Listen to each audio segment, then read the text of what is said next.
Things sure are getting forward-looky around here these days. So much forward-look stuff. So little time. Anyway, I'm Jamie. This is Dead Dodge Garage, and this is one. It's a 1964 Dodge 880 California Highway Patrol car. It seems like just about every week lately I've had one of these cars to revive. Obviously, I'm going to jump at any opportunity to bring another old Mopar back to life. Well, or at least try and make them run. So imagine my surprise and delight when the Hergerts dragged this unit home. Another revival project. Great. But there's a catch. We'll get under the hood and look at that nightmare in a minute. First, I want to take a look at this 880. In case you're not familiar with this history, I'll give you the quick version. 1962, full-size Dodge and Plymouth cars were downsized. It was kind of a sales debacle, and suddenly there was no full-size competitor for Plymouth and Dodge. Only Chrysler still had one.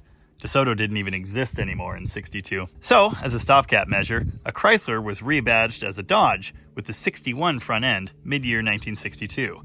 That was the Dodge 880. Incidentally, that 1962 body looked like this. Not at all unlike that 64 we're looking at. Of course, the quarter panel is a little bit different, and this has the original Chrysler front end. This Newport also has the wonderful Chrysler Astrodome dash with electroluminescent lighting. And of course, the Dodge 880 we're looking at does not have that. That lineage is actually even weirder than it sounds, because at this time, they were long and short wheelbase Chryslers, and this Windsor was the short wheelbase.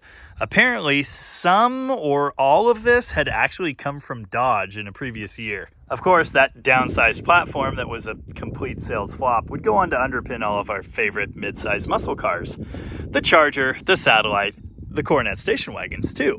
But that is another story. Those rushed, stopgap 1962 880s recycled the 1961 Dodge nose. It kind of has a waterfall look like this. For 63, the 880 got a bespoke grille and this front sheet metal. That grille kind of pops out in the middle. For 64, it was slightly restyled to this. Obviously, you can see it goes inward. The tail of the car was also restyled. I believe that came in 64. As you can see, it no longer has that Chrysler shape we saw in the other car. It kind of has this slanted thing, special taillights and what have you. Yep, it's a Dodge. They wanted to make sure you knew that, so they wrote it all over. So, it's a full-size C-body car. Being a C-body, it's a unibody, right up until the firewall, and then it has a bolted-in stub frame in the front that mounts the suspension and the drivetrain. Here's a look at the 880's dashboard. Just a little bit of a letdown compared to the Astrodome dash. Also note, for 62, this thing would have had the carryover 61 Dodge dash, which still had that crazy translucent speedometer at the top. This one obviously a little bit different than that. Those cars also recycled the 61 Dodge wheel, which has this crazy that design in it. Every one of these wheels is like this. It's terrible. While I'm in here, I'll show you this. It's a delete plate where a radio would have been, because police car. This thing also has rubber mat floors, because police car. Strangely, there seems to be some metal under them, which is not all that common. When I said some metal, yeah, it's a little soft in places. Now, as mentioned, this is an original California Highway Patrol car, and there are a lot of cool little details to pick out. First off, obviously, it's a black car. This appears to be the original black paint, which is really neat. It's not exactly mint or anything, and for some reason someone was sanding on the hood. Wish they hadn't done that. Anyway, the front doors are white. They would have said Highway Patrol and it would have had the California badge there. Obviously that was kind of removed, painted over, deleted to be sold to a civilian. There's another interesting detail here.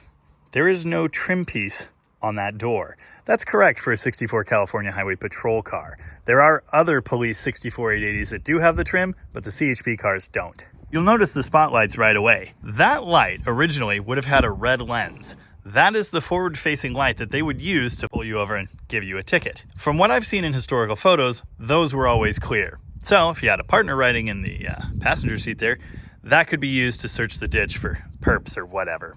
But that would have been red. Obviously that was changed when this thing was sold to a civilian. This is really cool. It's the ghost of the original unit number. There's a ghost of it on the trunk as well. That's a 2, so it's 8592. There would have been a pair of straight push bars attached to this bumper. They stick straight up off of it with like a diagonal support at the back. Obviously those are missing. Here's an interesting detail. The 880 is supposed to have a pair of badges sticking up here. It appears that the police department deleted those, but they still came on the cars. So what must have happened is the top sections were removed and they were replaced with these little cap nuts. I looked through a bunch of historical photos of Dodge 880s that the California Highway Patrol used. Many of them did not have this piece at all, so I don't know if that was a mid-year change or what, but I was able to find one picture of one car that was exactly like this. Donkeys! Aside from the push bumpers, the other important thing that's missing is the antenna mount. This would have been a round base, I think it had a ball, and then a springy thing, and it would have been a big whip antenna. Usually, they would be folded over and clipped in behind the drip rail right here. And right here, you can see the broken off screw for the little holder piece that would have secured the whip antenna. For greater range out in the country, of course, you could unclip the antenna and it would stand straight up, but generally they would be run like that. You might see cop car and instantly think it should have a light bar, but these did not have that. They just had the red forward-facing light here, and then they would have had lights in the back windows. At this time, California Highway Patrol could not use radar. They had to match your speed to give you a ticket. For that purpose, they used this certified speedometer. That was certified by the manufacturer to be accurate and correct, and it could be used in court. Because this is a 1964 Dodge, it's the Dodge Golden Anniversary, 1914 to 1964. The other CHP car I've seen here had a vehicle number like embossed or stamped right here, and this doesn't have that. I do think it may have had a sticker for identification that's been removed. Here's the build tag inside the driver's door jamb where they were placed on these cars. That's original. It's cool to see it still here. I don't know a whole lot about these early tags. Frankly, I don't know a whole lot about the later ones either. That's more of a Tom thing. But I do know that 99 paint means special order, custom, fancy paint scheme, which this car obviously has. You may have noticed these steel wheels with the clips. Those are to mount dog dish hubcaps. Obviously, that's an earlier style that goes inside the center of the wheel instead of clicking around raised chunks of steel. Those came later and they were easier to produce. There should also be a trim ring around the outside. You can see marks there where that used to click in. Look at the Fratzog stamped into the door panel. Here's something else neat. It's the original mount points for the partition that would have been behind the front seat. I'm sure that means these doors did not open from the inside. They don't open from the outside either, for some reason. As you can probably tell, aside from the few pieces of missing cop equipment, there's no radio, no partition, no push bars, and no antenna. This car is pretty complete, and aside from the floor rust, it's pretty solid. That might lead one to hope that this is fully complete and operational under the hood. Unfortunately, well, it's not quite the case. The big lump of cast iron you see before you is a 413 HP, original numbers matching police interceptor engine. Now it's not 100% complete or original, it's mostly complete. There's some weird stuff going on over here. It's had a block heater added, which definitely wasn't necessary in California. And, as you can probably tell, there seems to be some custom alternator mounting situation going on here. We think this car may have originally had the heavy-duty Lease Neville alternator, which is gigantic. I'm guessing that was removed and a standard Chrysler alternator was fitted instead. If you don't know, the 413 is essentially the earlier version of what would become the 440. It's physically the same, on the outside anyway. The stroke is the same, but the bore is a good bit smaller. Incidentally, this distributor is a cast iron dual point, which is a high performance part. This car is supposed to have one, but it's supposed to have a different one. The one that would have come in this car for 1964, I'm told should have had a tack drive on it because it's the only dual point distributor they made at that time. This one is for a 1968 440 4-speed HP. Obviously the plug wires on that side are all goofy and red. I'm pretty sure the ones on this passenger bank are original. They look like it. They're black with the proper orange boots. Obviously someone fitted some of these horrible flexible hoses to the radiator at some point. There are some other goofy odds and ends like this clear fuel hose taken from a lawnmower used for a vacuum line. And the vacuum pod is loose for some reason. But overall, this is a pretty nice original setup. Just found the hardware for the missing alternator. Also, some rat poop. It should be immediately apparent that this thing has sat for many, many years. Obviously, the 1988 tag on the back of the car helps to prove that point. For some reason, someone has started taking things apart here. The heater hoses are unhooked, the radiator hoses are unhooked, meaning obviously the coolant is drained. I took the liberty of pulling the engine oil dipstick, as I always do when I'm planning to revive an engine. There's nothing on it. That means they drain the oil. I actually did crawl under the car and find that the drain plug is there and tight, so that's good, but there is zero oil in this engine. One has to wonder why they were doing all that. I can only assume they were going to pull out the engine, but why? I'll give you exactly one guess.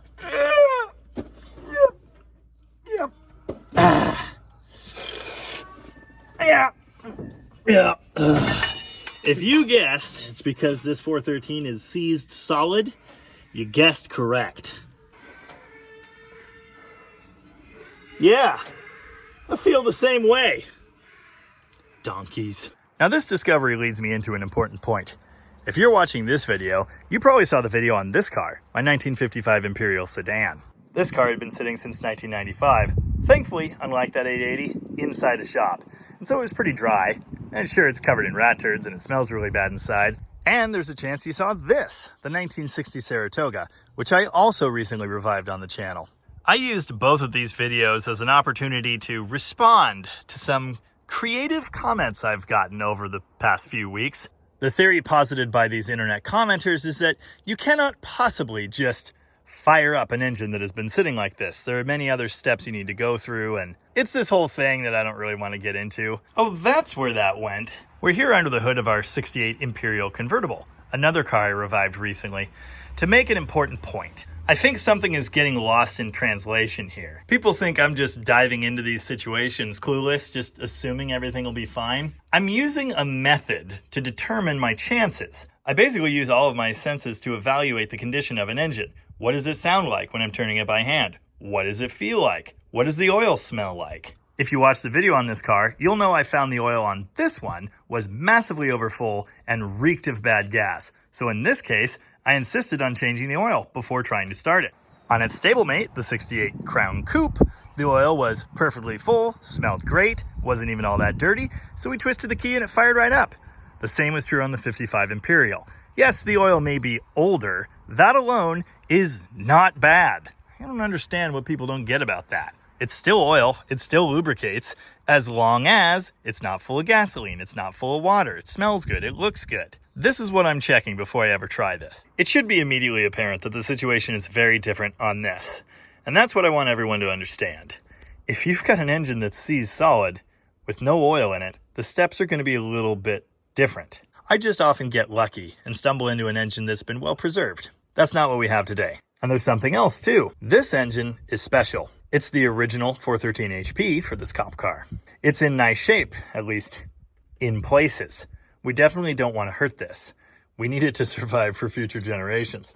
We won't be replacing it. If need be, we'll take it out and rebuild it. It would be really nice to keep this thing in its current condition, but get it operational. So that is the ultimate goal. With that in mind, the order of operations is a good bit different from my normal deal. The first thing we're going to do is pull all the plugs. We're going to inspect them and look for rust. We may or may not see that.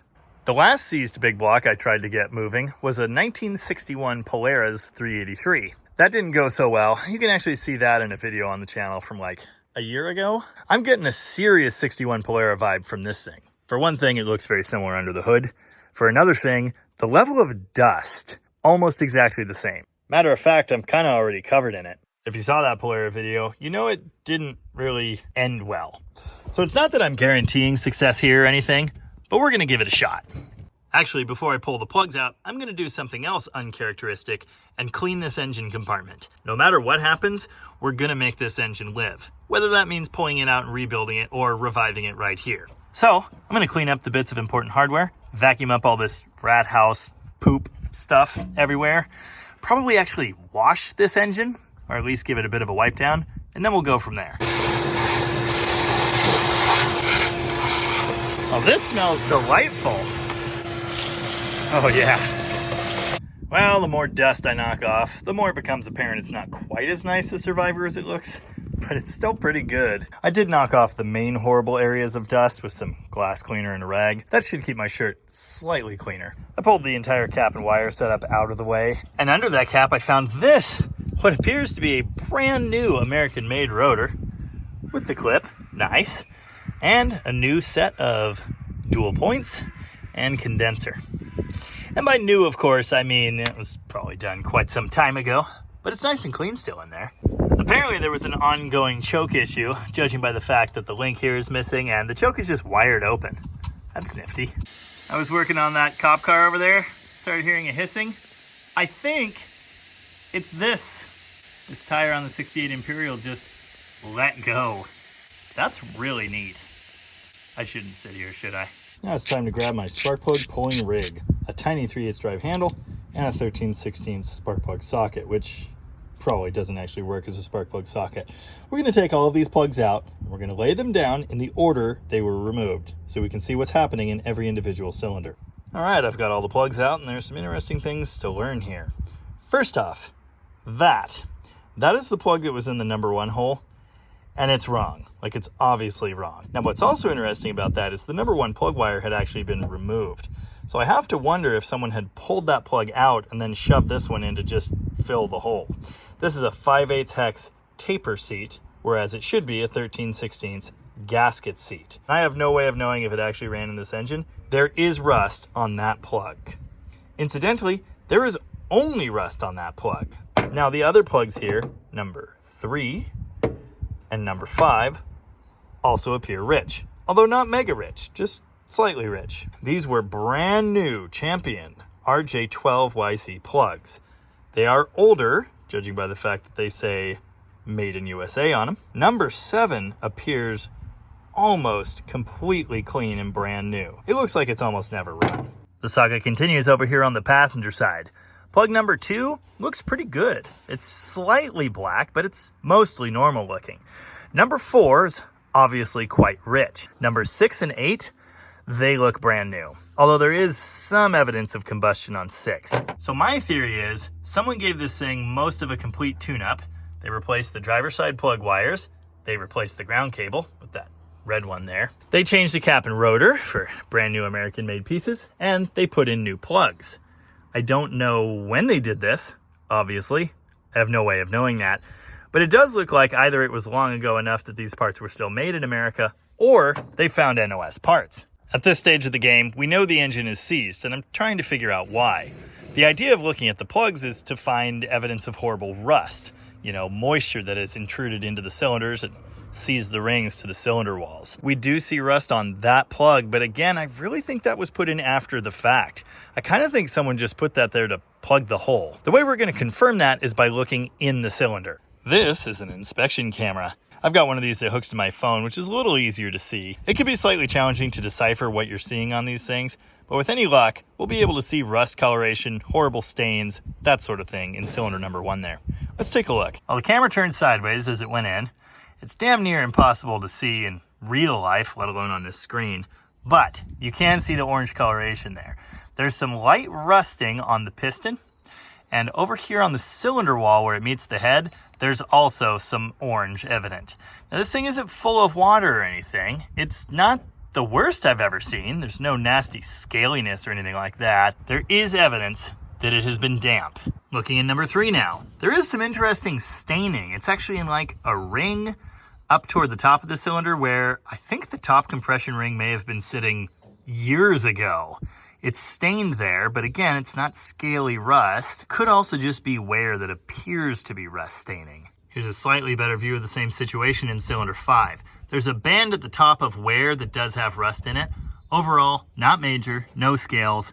I guarantee that would clean up well enough to run just fine. Now, this can vary based on what valves are open, how good the valves are sealing, and that sort of thing, but water tends to run downhill and end up in the back cylinders, 7 and 8. For that reason, I'm pleased to see here in number 7, there is no rust damage at all. Looks pretty good.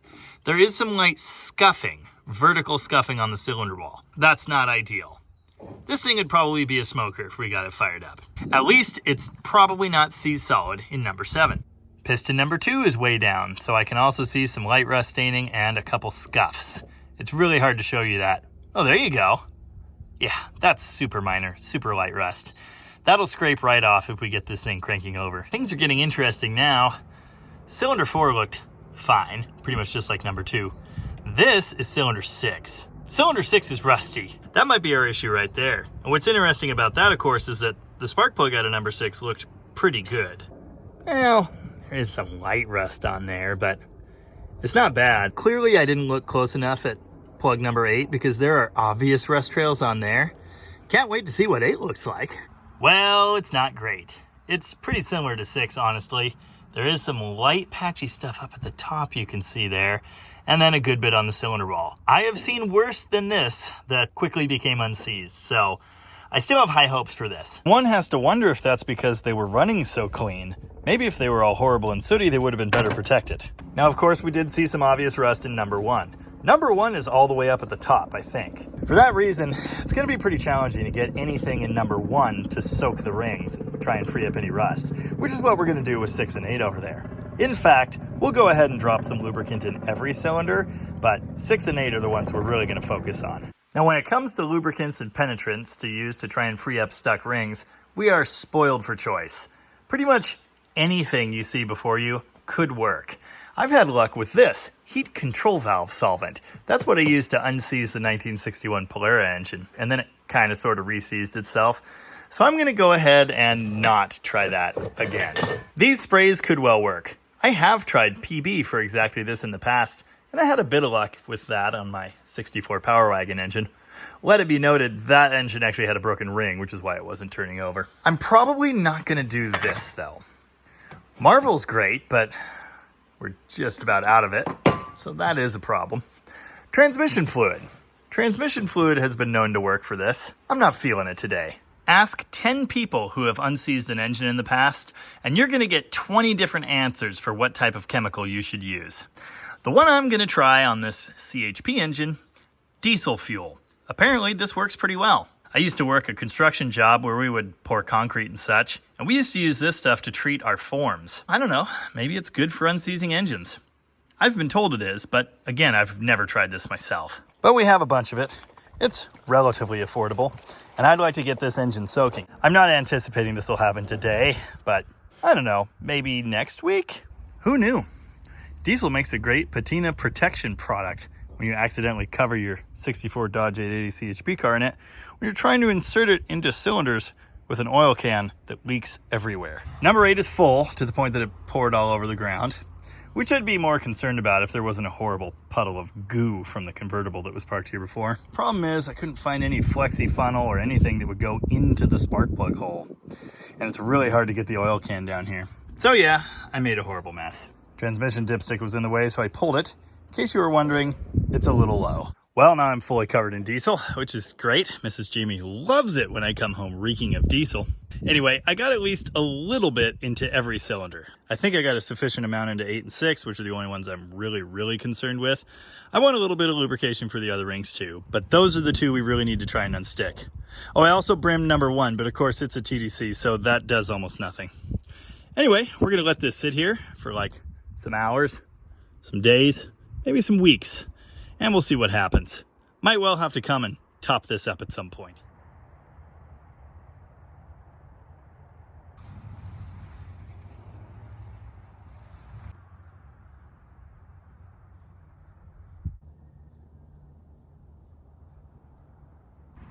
Well, it's a long time later, like months later actually.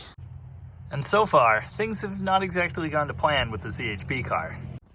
After Evan removed everything that was in the way here to make it a whole lot easier to grab the bolt with the breaker bar, I've tried this many times, and it's been re-soaked with various soaking fluids to no avail. This poor engine is still stucker than like a really stuck thing. It is 100% possible, and maybe even likely at this point, that this poor 413 has something a lot more major than stuck rings going on. That, or the rust on the rings, is just super stubborn. So at this point, I really think this engine needs to come out and get torn down. It's kind of up to the Hergerts what we do here, so for now I suppose it'll just continue sitting here in the cold and the rain, all sad. I have a feeling that the average Dead Dodge Garage viewer is going to be really excited to see this car and probably wants to see it live again. I certainly do, so hopefully that happens. Until then, well, here it sits. Slightly disappointing, I know. Anyway, hopefully you enjoyed seeing this thing. In any case, as ever, thank you very much for watching. And remember, you win some, you lose some.